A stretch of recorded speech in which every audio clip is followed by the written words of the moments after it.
चुकीचा आहे तुझा विचार, हे असं वचन सांगतं.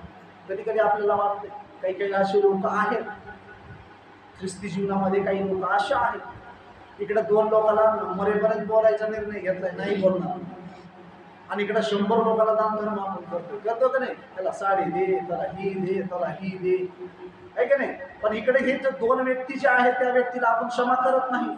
होय, काही ना काही चूक त्याच्याकडून झालेली आहे, त्यानं मारला असेल, त्याला शिव्या दिला असेल, की आपल्या घरात काहीतरी गडबड केली असेल. हालेलुया.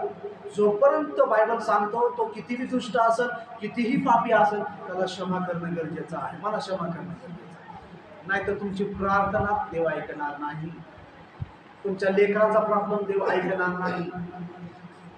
तुमच्या कामाचा जे प्रॉब्लेम आहे त्याच्यासाठी प्रार्थना करतात, त्याच्यासाठी तुम्हाला उत्तर भेटणार नाही. तुमची किती हाडाजी जाईल तर दिलेलाच आहे. माझं डोकं पार माझ्या पापामुळे जड झालेलं आहे.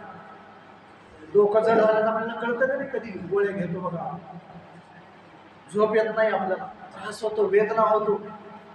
हालेलुया. असे वेगवेगळे त्रास आहेत.